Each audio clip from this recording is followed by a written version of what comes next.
Olá, muito boa noite para você. Muitíssimo obrigado pela sua companhia. Hoje é sexta-feira, 1º de maio, Dia do Trabalhador. E mais uma vez, como sempre, sob a indispensável proteção de Deus, o nosso programa de hoje está no ar. E hoje nós estamos recebendo aqui mais uma vez a médica pneumologista Daniele Vasconcelos. Como vai, doutora Daniele? Boa noite. De longe. Bem? Tchauzinho, de Como longe. vai? Vamos tratar da preocupação de todo mundo, né? Especialmente nós todos aqui do nosso país e particularmente do estado do Rio de Janeiro. Eu queria começar primeiro agradecendo mais uma vez a sua presença e falar de um item que tem sido muito comentado e as pessoas. Primeiro é sobre ficar em casa, mas o assunto principal é sobre ansiedade. Muita gente vê muitas informações, principalmente na TV, já que estão em casa ou passam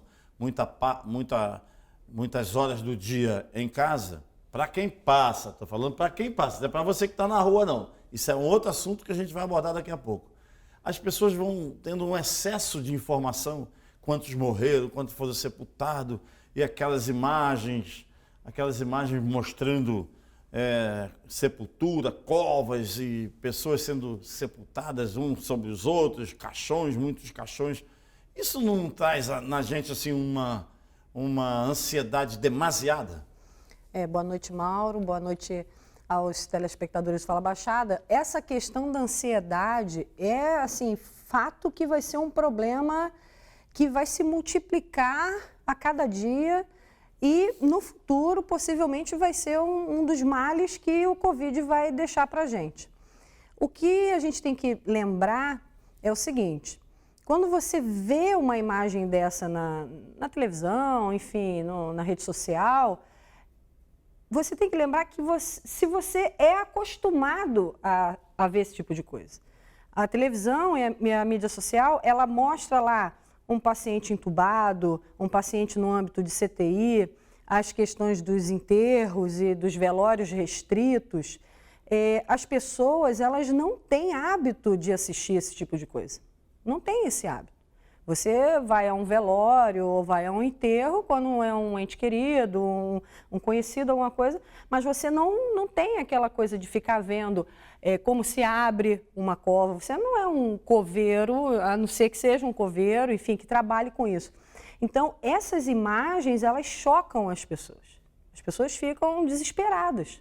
E nesse momento, onde a gente tem essa questão da falta de ar, aí já levando para a questão de sintoma do Covid, um dos sintomas é a dispneia. Quando a gente leva para isso, os pacientes que ficam ansiosos ou que têm transtorno de ansiedade vamos somatizando. Os já diagnosticados, porque isso é um transtorno. Esses pacientes aumentam mais ainda essa capacidade, essa questão da falta de ar. E aqueles que não têm nada, eles também começam a desenvolver esse tipo de problema. Isso é muito comum e está acontecendo muito com as pessoas hoje em dia.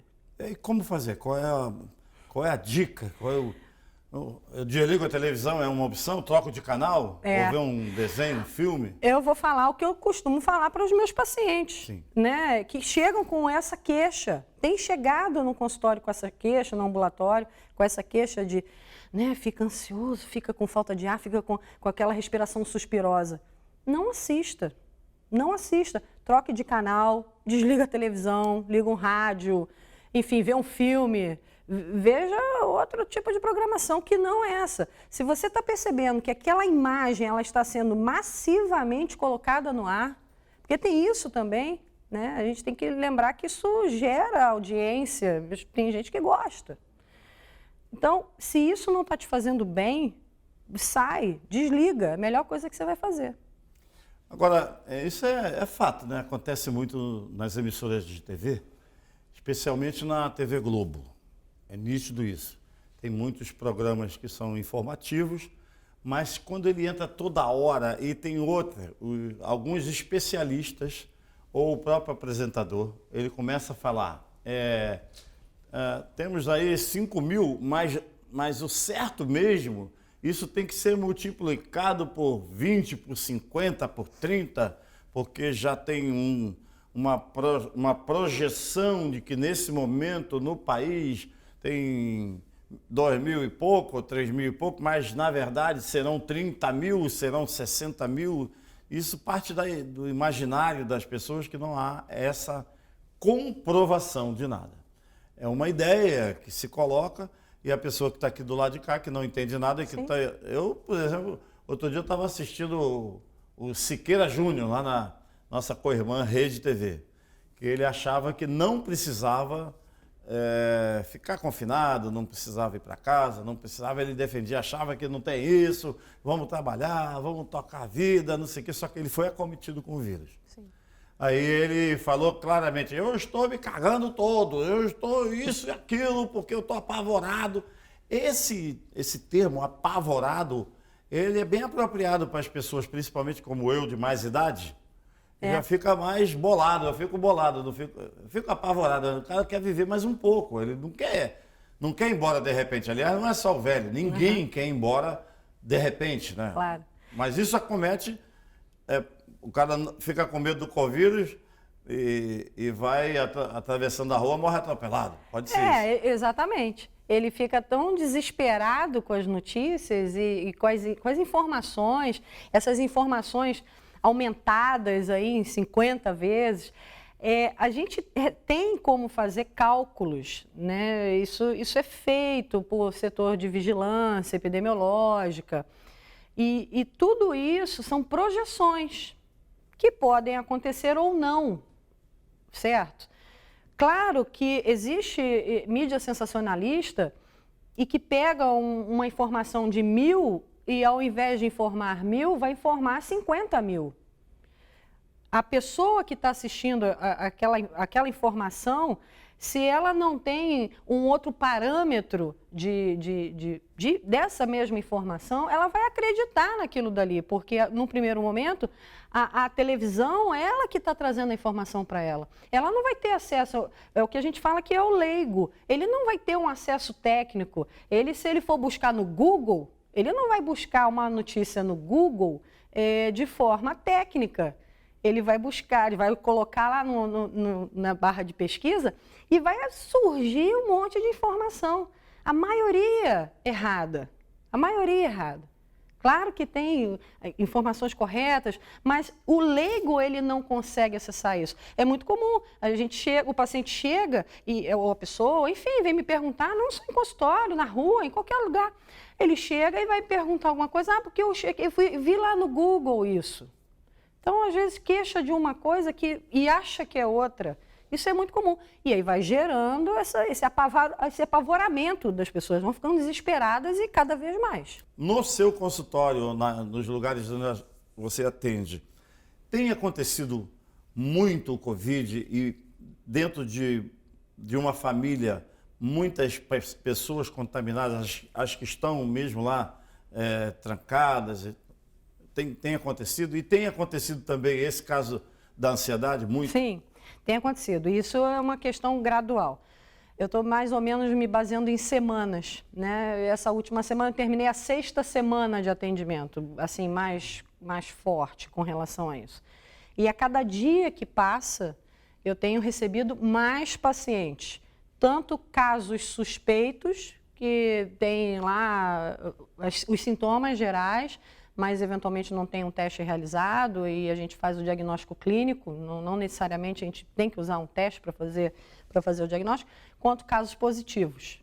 Então, eles estão vindo para o consultório, eles estão vindo para o ambulatório, esses pacientes, já existe a contaminação, enfim, em qualquer lugar, como eu costumo falar, tenho falado, o vírus ele não tem CEP, ele já perdeu essa característica, igual era lá atrás, a pessoa viajou, aí teve o contato, que era a classificação do vírus de protocolo. Hoje não tem mais isso, ele está em tudo quanto é lugar, então ele pode estar no ar aí da sua casa, como no ar da padaria, como do mercado, como da rua, como de um consultório, como aqui do ambiente de estúdio, enfim.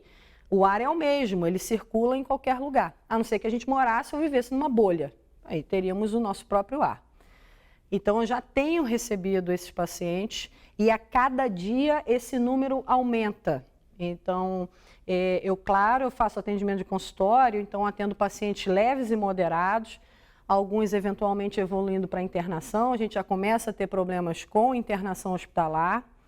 Esses pacientes, quando vão para a CTI, demoram a sair, e aí não abre a vaga, não consegue entrar outro paciente que precisa entrar. E junto dessa coisa, misturado com isso, os ansiosos, enfim, que a gente chama de ansioso, porque é uma forma mais fácil de se entender. Mas os pacientes que não sabem o que fazer, que veem as coisas, que pegam as informações e vão somatizando aquilo dali, a ponto que começam a desenvolver sintomas semelhantes, algumas coisas semelhantes ao que a gente vê no Covid. Isso é um problema para diagnóstico. Né? Mas é mais ou menos isso que acontece quando o médico que recebeu o paciente, logo foi o primeiro a receber, numa unidade de saúde, numa UPA, num posto médico, no seu próprio consultório, fora da especialidade, e o médico não está preparado para diagnosticar isso.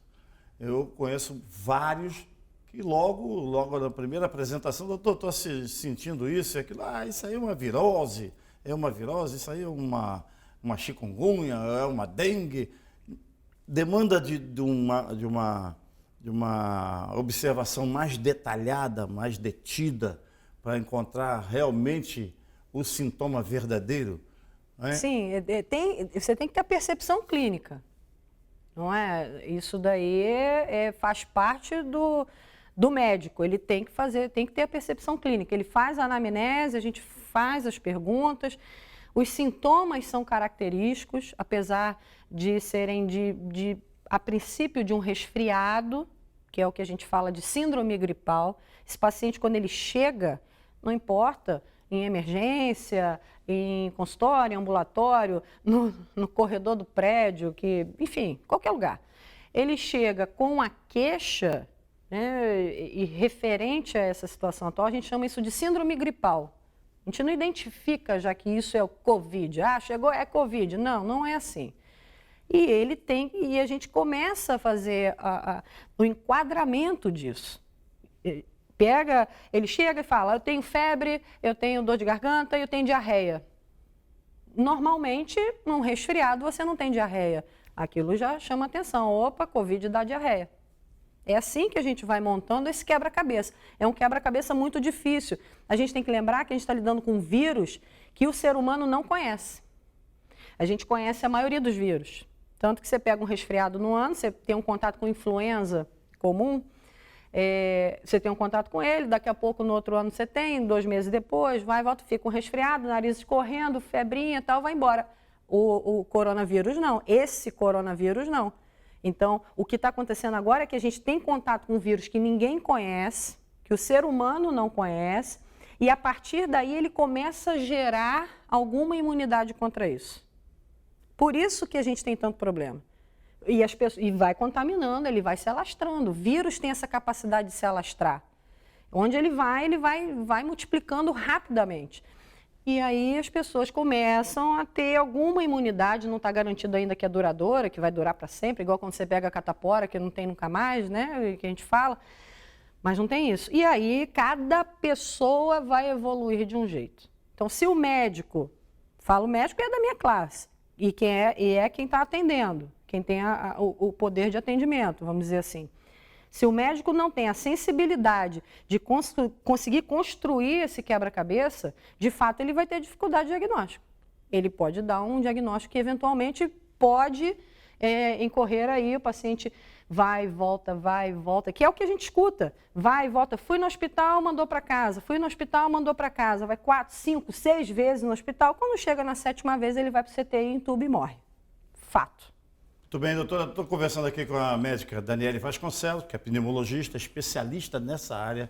Né? Como é que chama? Não é só pulmão, né? Vias aéreas inferiores. Vias aéreas inferiores. Vou pedir alguns segundos para o nosso intervalo. E daqui a pouco a gente volta para falar sobre o protocolo. Que protocolo seguir? É do Ministério da Saúde? É da Secretaria de Estado da Saúde? É dos municípios? Se existem vários protocolos, existe um protocolo único, a gente vai destrinchar esse assunto daqui a pouco, depois do nosso intervalo. Só existe um lugar onde o dinheiro vem antes do trabalho. No dicionário. Pioneirismo, qualidade de ensino, excelência nas instalações, responsabilidade social e consciência ambiental. Venha para a Unig. Seu futuro começa na mais bem preparada Universidade da Baixada e do Noroeste Fluminense. Unig, Universidade Iguaçu.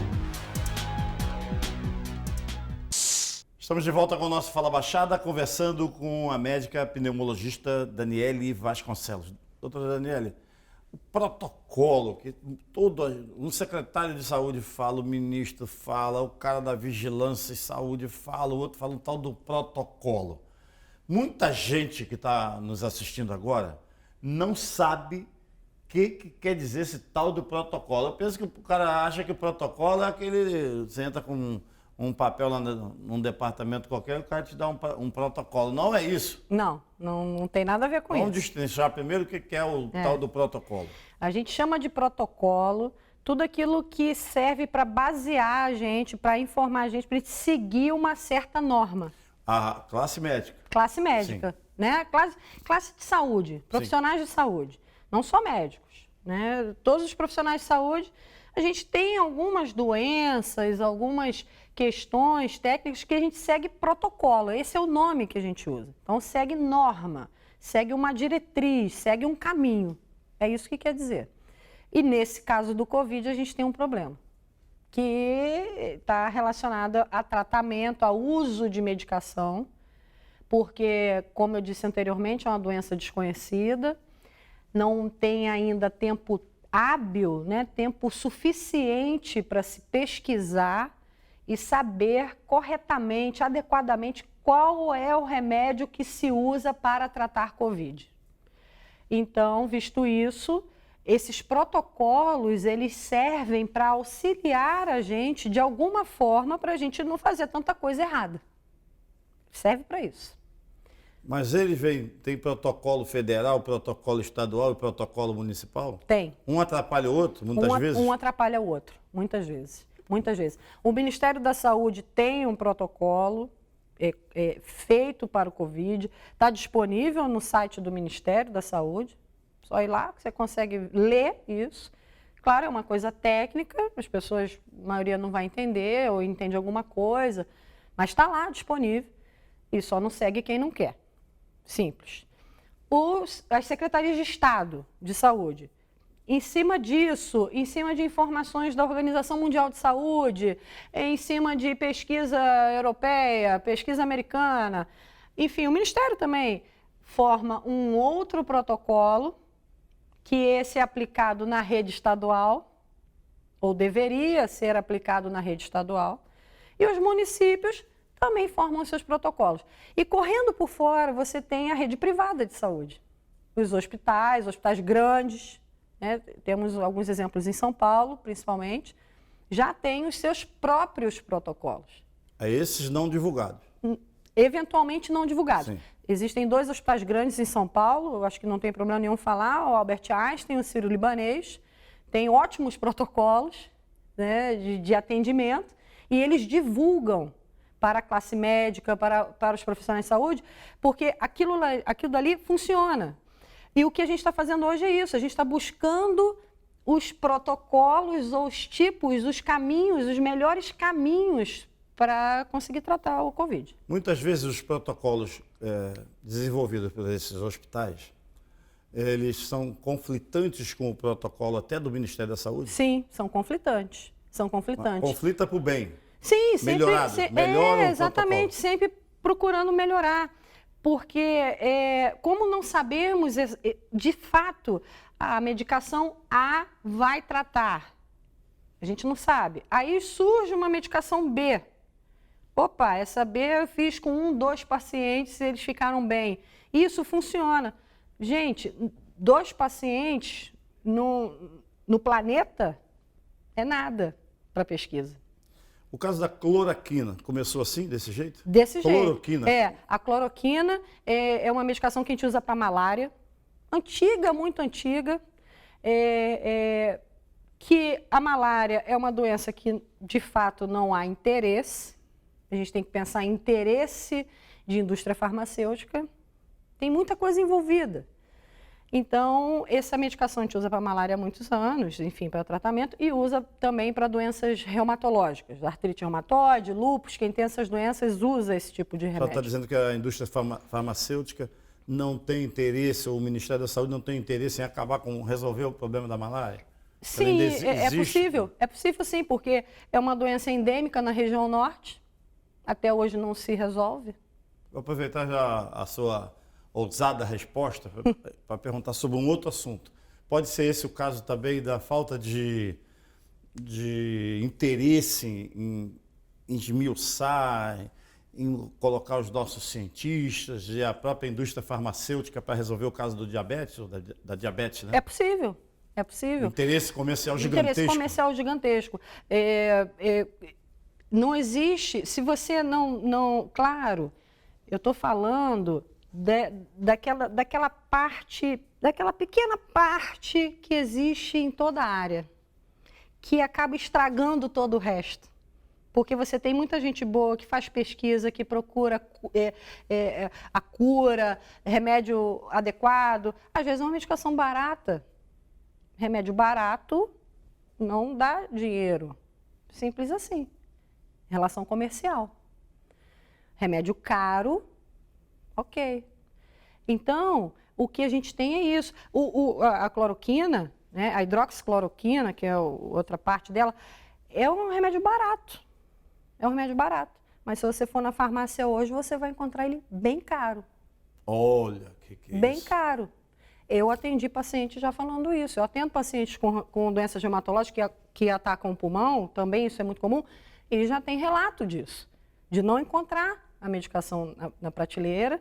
Agora ela é uma medicação controlada, o governo teve que tomar essa medida de colocar uma medicação de receita simples, que não precisa nem de receita, chegar no balcão e pedir, com receita carbonada, especial carbonada. Da cloroquina? Da cloroquina. Cloroquina? Sim, agora a gente prescreve isso em receita controlada. Visto o que aconteceu quando foi falado a cloroquina cura o Covid. Não tem ainda nada definido disso. Você acha que quem falou isso, quem começou a disseminar isso, foi, de certa forma, irresponsável, imprudente? Talvez num momento de desespero, sim. Em algum momento, sim. Porque agora a gente tem o seguinte trabalho, de quando a pessoa chega com queixas de Covid, a gente agora tem que trabalhar isso. Para aquele paciente, olha, para se usar a cloroquina, a hidroxicloroquina, a gente tem que fazer pelo menos um eletrocardiograma. A gente tem que saber se essa pessoa tem algum distúrbio cardíaco que pode levar a uma arritmia. É um efeito colateral comum, certo? E a pessoa não morre de Covid, mas morre de arritmia cardíaca em casa. Em casa. Tem isso. Tem um paciente que está chegando com essa prescrição porque foi numa UPA, porque foi num outro médico e estão prescrevendo, porque está tudo muito bagunçado. Essa medicação, a gente está fazendo isso em hospital, em pacientes internados. Ah, tem um paciente ou outro. Ah, eu conheço, meu vizinho tomou, ficou ótimo, 1, 2 dias. Ah, o outro usou, o médico prescreveu. O Dr. Google, né, como o pessoal médico chega no consultório e fala, não, porque eu ouvi no Google, Sim. Os médicos vocês costumam chamar o Dr. Google, já seja, consultou o Dr. Google. Uhum. Ele é mais prejudicial ou benéfico? Depende do que você lê. Sim. Ele ajuda muito. Ajuda muito. Hoje, ajuda para a gente, quando a gente vai explicar uma doença, uma situação para um paciente, que ele já tenha lido alguma coisa, mas depende do que ele lê. Tem muita informação que é jogada na rede, né, na internet, que ela é simplesmente jogada, ela não tem nenhum fundo de verdade. E aí, essa história de fake news, e aí isso às vezes prejudica. Esse Dr. Google é um atrapalhador no sentido que ele pode provocar automedicação? Sem dúvida alguma. Muita gente vai e já... Eu vi no Google e tomei isso. Exatamente. Minha vizinha falou aquilo. Isso está ligado à cultura da gente? Sim. É isso? Da cultura? O brasileiro tem muito disso. de acreditar no que o vizinho, o conhecido, o amigo do amigo fala. Agora tem essa questão de zap, né? Eu já vi prescrição vinda em grupo de WhatsApp. Ah, você foi nessa questão que a gente está vivendo hoje? Ah, você foi, atendeu no hospital, internou? Já usaram anticoagulante contigo? Já começaram o remédio de piolho? Né?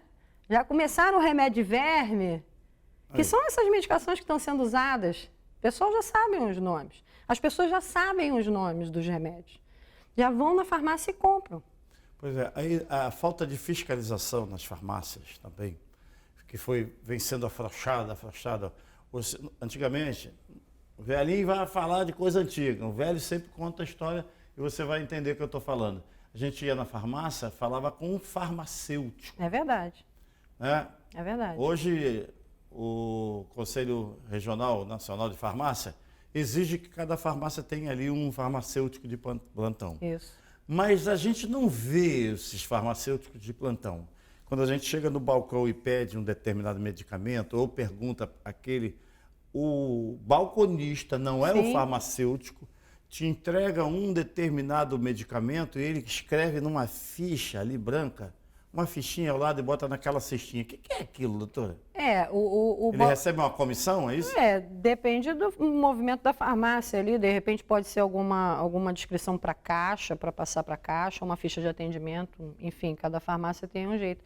O que acontece hoje, que não acontecia antes, você chegava numa farmácia e tinha alguma dúvida de prescrição, o balconista não se metia besta com aquilo. Ele chamava o farmacêutico, porque a função, uma das funções do farmacêutico é essa.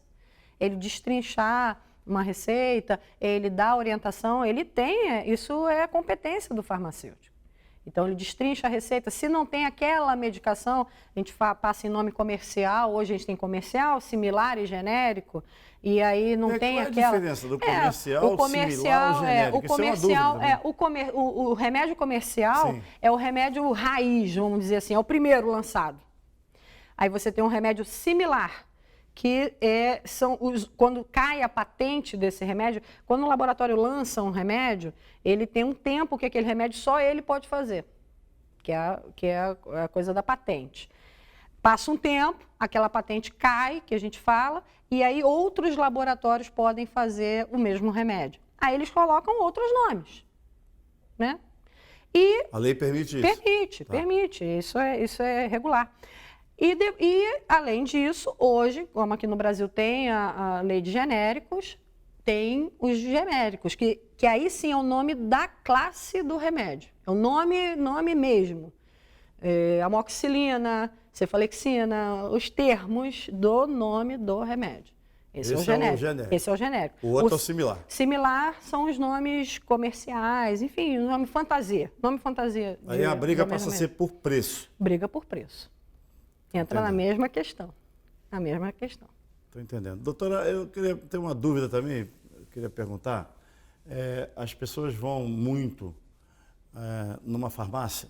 Antigamente a farmácia só vendia remédio. Hoje a gente entra numa drogaria, numa farmácia, parece que está entrando num supermercado. Ela vende tudo.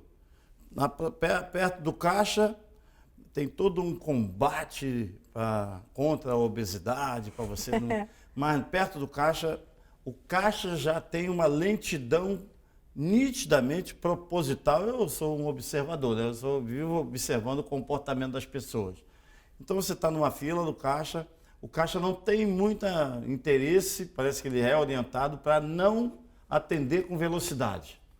Ele vai devagar, aí você está naquela fila ali. E está olhando aquele monte de chocolate, bala e esse, poxa, estica.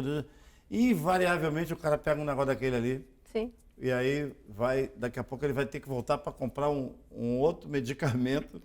Para corrigir. Para corrigir a questão da gula. Isso não é uma deformação? A gente pode pensar assim. Da ideia principal? Que é a venda de medicamento. Você está vendendo outras coisas ali. O cara vende tudo. Tem um negócio que vende... Eu já vi farmácia vendendo cerveja. refrigerante, água mineral, não sei o quê. O cara vendeu água mineral, aí tu... Mas Compra um remédio, toma uma água. bebe uma água, aí o cara, não, mais uma bala, mais uma pastilha, mais não sei o quê, mais verdade. isso, mais aquilo. Parece um supermercado. Não parece isso? Parece não dá um impressão? E supermercado, quem não dá regula impressão. isso? Continua sendo a Anvisa? Conselho, Anvisa, conselho de farmácia. Permissivo, Quem regula isso? né? Quem regula isso? Uma outra coisa que eu queria perguntar para você é os pacientes que vão num determinado médico, recebem um diagnóstico, mas ele não acredita naquilo que o médico falou. Está ligado a credibilidade ou jeito. Relação médico-paciente. Relação ao médico-paciente. É comum isso acontecer? Muito Comum. Ele abandona o tratamento, por exemplo, né? A área que você também trata, que é a tuberculose, não é isso? Sim. O paciente diagnosticado com tuberculose, muitos não vão até o final. Que percentual é? E se isso acontece muito na nossa Baixada Fluminense, qual município, por exemplo, você podia destacar como se tivesse aquele paciente que acha que ficou bom e não volta? Com relação à tuberculose, qual é o maior problema que a gente tem? Abandono. Nitidamente abandono. Esse é o maior problema? Esse é o maior problema. Porque a tuberculose é uma doença curável. Você faz o seu tratamento, o tratamento é todo de graça, é fornecido pelo governo federal, aos municípios, estado. E o que acontece? Esse paciente ele chega com um diagnóstico, ou chega para ser diagnosticado, aí tanto faz, ele começa a tratar, o tratamento é pesado, os remédios dão efeitos colaterais, enjoado, são comprimidos grandes no começo do tratamento, nos 2 meses de início de tratamento, quem trata a tuberculose sabe disso, é um comprimido mais ou menos desse tamanho. Ah, é? Você tem, dependendo do seu peso, você tem que tomar 4 comprimidos desse tamanho, de uma vez, todo dia de manhã em jejum. Depois de 2 meses, esse comprimido diminui, continua por mais 4 meses. Né? O tratamento regular é de 6 meses, existem algumas alterações caso a caso. O paciente começa a tomar o remédio e já no primeiro mês ele já tem melhora, ele não sente mais nada. A maioria acontece isso. Alguns não, vão arrastando um pouquinho, às vezes é um pouco mais grave e tal. Mas na grande maioria, melhora. O que vai acontecer? Ele não volta na próxima consulta. Ele abandona? Ele abandona. Melhorei, curei, acabei. E com isso, ele começa a criar resistência. O bacilo da tuberculose cria resistência a esses remédios. Ele tem uma falsa melhora, porque ele tem que tratar os 6 meses, porque o bacilo ele é resistente ao tratamento, ele ficar esse tempo todo tratando. Ele tem uma falsa melhora, passa um tempo, ele dá uma recaída. Quando ele volta para o atendimento, ele vai voltar, com certeza vai voltar. Quando ele volta, aquele remédio que ele tomava já não funciona mais. O abandono também é relacionado ao atendimento que é fornecido a esse paciente. O que a gente tem dentro de um programa de controle de tuberculose? O paciente chega, ele é acolhido, a gente explica, informa e orienta tudo direitinho. Então, a equipe que é treinada para isso, ela também tem a sua parte de responsabilidade no abandono daquele paciente.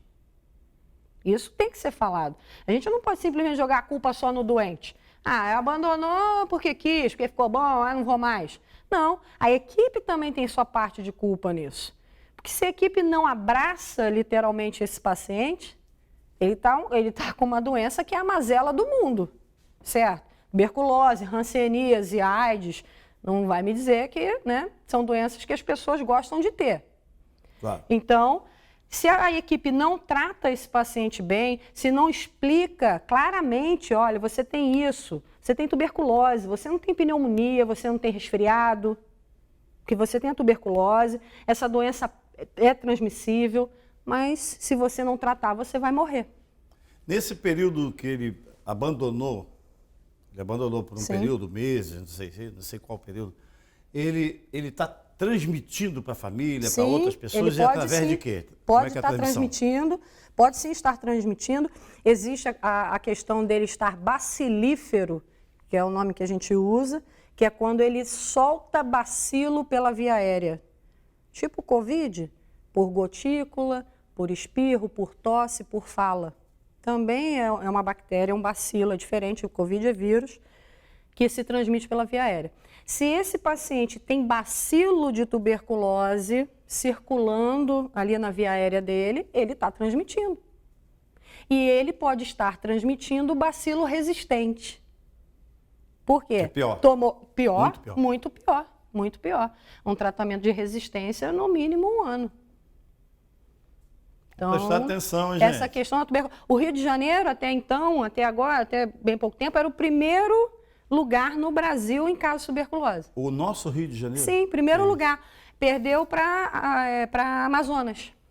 Amazonas hoje é o primeiro lugar. Rio de Janeiro é o segundo. Enfim, mas Na também... Baixada Fluminense tem muitos casos assim? Dentro do Rio de Janeiro, a Baixada existe programa de controle de tuberculose, é um programa federal, mas existem muitas pesquisas no mundo, enfim. E no Rio de Janeiro, os 13 municípios prioritários, que são aqueles municípios onde a Organização Mundial de Saúde fica olhando, os programas de controles internacionais e tal, os 13 municípios do Rio de Janeiro estão na Baixada Fluminense. Que isso? Todos eles estão na Baixada Fluminense. Esses municípios acabam recebendo alguma verba, alguma coisa, algum projeto. A Baixada tem 13 municípios, quer dizer, a Baixada. Você tem os municípios prioritários, eles estão ali. Então, todos eles, não preciso nem citar um a um. Não preciso. A contaminação, ela é disseminada. Muito bem, estamos conversando aqui com a médica pneumologista Daniele Vasconcelos, esclarecendo muitos itens, muitos assuntos importantes para todos nós, não é isso? O Covid também, mas daqui a pouco, doutora, depois do nosso intervalo, queria propor conversar sobre essa visão, não sei, vamos saber a opinião da doutora Daniele, uma visão caolha de muitos governantes. Ele olha, mas não quer ver, ele não coloca a pessoa certa naquela função, os apadrinhamentos, vamos por aí afora e falar um pouco mais do que todos nós precisamos fazer para evitar que esse Covid pegue a gente. Daqui a pouco, rapidinho a gente volta. Só existe um lugar onde o dinheiro vem antes do trabalho. No dicionário. Pioneirismo, qualidade de ensino, excelência nas instalações, responsabilidade social e consciência ambiental. Venha para a Unig. Seu futuro começa na mais bem preparada Universidade da Baixada e do Noroeste Fluminense. Unig, Universidade Iguaçu. Estamos mais uma vez de volta com o nosso Fala Baixada, conversando aqui com a médica pneumologista Daniele Vasconcelos. Doutora Daniele, essas questões da saúde, muitos prefeitos, Brasil afora, não vamos pontuar nenhum e tal, mas a gente às vezes observa secretários de Estado falando coisas, secretários municipais, e às vezes até ministros, faladores, misturando a política com a necessidade de informar, de falar da gravidade de cada assunto, de cada problema. Vamos falar mais recentemente com relação ao Covid, que é o que está apavorando todo mundo. Isso é uma coisa. Outra coisa, doutora, vamos falar sobre isso. Qual é a sua opinião a respeito disso? O que eu penso é que essa coisa de mistura política e saúde, ela existe desde sempre aqui no país. Sempre há esse tipo de ingrediente que traz malefício para a população. Porque a partir do momento que você utiliza a saúde em seu benefício, como uma atitude política, com algum interesse político, com algum interesse comercial dentro da política, eu vou conseguir um respirador, vou comprar um respirador que custa R$20 mil, normalmente, vou comprar ele por R$200 mil porque eu vou ajudar um amigo meu daquela empresa A, B e C.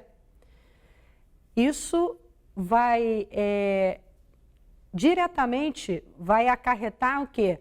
Num problema de morte daquela pessoa que está lá na ponta, de você que mora aí na sua cidade e que você precisa, de repente, pode precisar de um atendimento desse tipo, onde você vai ter que usar um respirador, né, um ventilador mecânico, e não vai ter porque o seu político de estimação comprou, ou deixou de comprar, ou deixou de usar a verba para isso. A verba da saúde mal utilizada é uma verba maligna, porque ela traz somente uma coisa, ela traz a morte para quem precisa. Triste demais, né? Muito triste, muito triste. E isso aqui no Brasil é uma coisa muito corriqueira. Infelizmente, mas é. Doutora, você sabe que eu tive notícias de uma secretária municipal de saúde aqui da nossa Baixada Fluminense, que ela não só prescrevia por telefone, como vendia os produtos ligados ao emagrecimento. E entregava dentro do gabinete da Secretaria Municipal de Saúde. Chega a ser criminoso, né? Sim. Chega a ser não, é criminoso. Exatamente, a gente tem um código de ética que a gente deve seguir. E o que faz com essa gente sem limite? Tem gente que não tem limite. Eu penso que a gente tem que ter um pouco mais de observação. E denunciar. E denunciar. Ué. Eu não vou denunciar porque não adianta nada. A gente escuta muito isso, eu não vou denunciar, eu sei daquilo, não vou denunciar que não adianta nada. Enquanto a gente ficar pensando que nunca adianta nada, nada também se modifica. Então, a denúncia, existem os órgãos de controle exatamente para isso. A classe médica é regida pelo Conselho Federal de Medicina e conselhos regionais. Nós temos um código de ética que a gente deve seguir. A gente tem uma série de determinações que a gente deve seguir. E quando isso não acontece, o conselho vem em cima da gente. Então, essas coisas elas devem ser levadas adiante. E a sério, né? E a sério, principalmente a sério. Vamos falar do isolamento, que muita gente ouve, o mundo todo pedindo, opinando, dizendo que é para ficar isolado. Isso é uma atribuição personalíssima. A pessoa ouve aquilo, mas não faz. Não se isola, não sai só necessariamente. Estou ali com a minha máscara, você está com a sua aqui, nosso pessoal todo de máscara, sai daqui, volta para casa. Se você sai de casa, vai para o consultório, em casa todo mundo isolado, né? O Vladimir, o Hugo. Exatamente. E muita gente se aglomerando na porta da Caixa Econômica Federal por causa do tal dos 600. Tem gente que está naquela fila ali que não tem direito algum, até sabe que não tem direito, mas ela está ali na fila do tipo, vai que cola. Exatamente. Exatamente. Esse pessoal, eles estão na linha são futuros pacientes, estão concorrendo, tem um concurso. Para quem pega primeiro. Para quem pega primeiro? Para quem pega primeiro. A gente está num momento dessa coisa da curva, que vai chegar no pico da epidemia, essa coisa toda, a gente começa a perceber isso. Diariamente a gente já começa a perceber isso. Percebe no atendimento, as pessoas não conseguindo atendimento, não conseguindo internação hospitalar, seja em quarto, seja em CTI ou enfermaria. E aí a gente sabe que o isolamento por si só, e é um pouquinho diferente, isolamento e quarentena são coisas diferentes. Não são iguais. Não são coisas diferentes, mas o isolamento lá atrás foi solicitado, acho que bem solicitado, porque a gente de alguma forma conseguiu bloquear um pouco isso. E a ideia disso é por quê? Justamente porque não tem leito suficiente para todo mundo. E aí agora a gente já começa a ver um afrouxamento disso, as pessoas já circulando na rua. É muito apropriado o uso da máscara. Até então a gente solicitava o uso da máscara somente para quem estava doente. Agora finalmente houve essa questão de ter essa higiene respiratória. Sabidamente que o vírus é transmitido por gotícula. Quando você usa máscara, o pessoal usa muita máscara de pano, porque é mais fácil, enfim, e deixa a máscara descartável, a profissional. Está valendo, porque a gente tem que fazer o bloqueio. E aí começa a circular mais na rua. Porque ele acha o seguinte, eu vou botar minha máscara e eu vou passear. Vou para a rua, então tudo bem, posso ir para a rua de máscara. E não é isso. A gente tem que continuar ainda evitando essa circulação, essa coisa de fila de banco. As pessoas têm necessidade, ok, mas hoje a gente tem tanta tecnologia, tem transferência eletrônica, mas eu tenho que sacar meu dinheiro direto no caixa. Então tem que existir também, não só da população, mas de repente da rede bancária também, tem que existir um meio termo para Que o isso. atendimento é exclusivo da Caixa Econômica, Exatamente. Rede Bancária, Bradesco, A gente, Itaú, a gente Santander tá também não no- pode a gente, atender? a gente está numa situação adversa. E numa Acho situação que a Caixa adversa. pode compartilhar isso com a rede bancária. Seria uma ideia. Vai dividir a fila por Seria uma vários bancos. ideia, né? O governo federal recebeu aí não sei quantos milhões de pedidos para esses R$600. E está lá, um monte de gente com carteira assinada pedindo, que tem auxílio isso, auxílio aquilo pedindo. Esse pessoal não tem direito, infelizmente não tem direito. Mas assim, e aí isso vai atravancando a coisa. Foi o que você falou, a gente na fila que não tem que estar ali. As pessoas estão transmitindo. E aí estão correndo, estão no concurso. Ao invés de permanecerem com aquela coisa de se preservar. As pessoas devem se preservar. Então, é ficar em casa, sair na necessidade. Ah, não tem jeito. Eu saio de casa todo dia. Todo dia. Por quê? Porque eu estou atendendo. O problema é da minha especialidade, da infectologia também. Então, a gente está saindo de casa. Eu não saio porque eu quero, eu saio porque eu tenho uma profissão, tenho que ir. Sou obrigada. Vou até o consultório, atendo e volto. Vou e volto, vou e volto. Meu marido está em casa, meu filho está em casa. E aí, quando eu chego em casa, eu estou trazendo para dentro de casa tudo que eu atendi. Então, eu chego em casa, eu tenho que... Vou tomar banho. Tem todo um procedimento. Todo mundo já sabe o que tem que fazer. Todo mundo já sabe o que tem que fazer. Higienizar. Todo mundo já sabe o que tem que fazer. Não é mais novidade para ninguém. Então, quando você vai para a rua, quando você fica na rua à toa, esse não é o momento para isso. Não é um momento para você ficar indo para barzinho, ficar sentado. Eu já vi bar em Nova Iguaçu lotado, assim, com um monte de mesa e as pessoas ali, em plena sexta-feira de época de quarentena. Então, essa coisa ela tem que ser repensada pelas pessoas. As pessoas têm que começar a ter consciência do que está acontecendo. Não é possível que aí volta lá no começo que a gente estava falando das notícias sensacionalistas. Não é possível que eles estão vendo tanta notícia desse nível e não estão se amedrontando com isso. Muito bem, nós estamos na reta final do nosso programa. Eu queria só lembrar um assunto que você falou comigo antes de nós entrarmos no ar, que é a tua forma de agradecimento de todo o pessoal de apoio, né, de enfermagem. Como é que esse pessoal está trabalhando muito, né? Assim, a gente vê algumas situações assim de agradecimento, vê foto, vê filme, vê isso, as pessoas agradecendo e tal. Tem tanta gente que está envolvido nisso. A gente fala de médico, fala de enfermeiro, fala de técnico de enfermagem. Eu ainda não vi ninguém falar de técnico de raio-x, radiologista. Esse pessoal está trabalhando para chuchu. Maqueiros também. Maqueiro, pessoal de limpeza. Motorista de ambulância. Motorista de ambulância.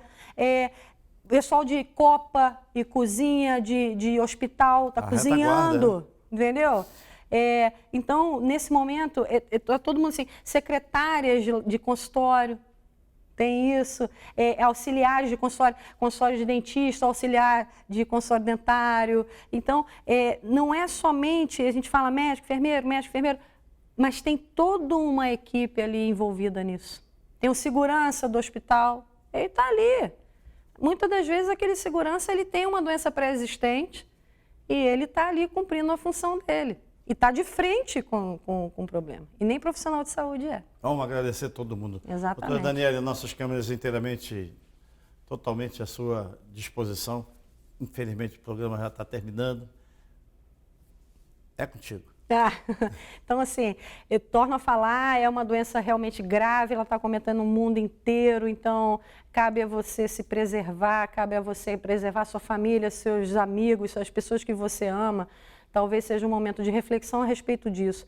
Realmente as pessoas estão morrendo, tem muita gente contaminada, muita gente doente, então, assim, sua vida não vale a pena você expor a sua vida, às vezes, por uma coisa banal. Se proteja, use sua máscara, lave suas mãos e se cuide, principalmente se cuide. Muitíssimo obrigado, doutora Daniele Vasconcelos, mais uma vez com a gente aqui no Fala Baixada, porque o Fala Baixada é assim, compromisso com a verdade, compromisso com você. Se cuide, um excelente final de semana e até segunda.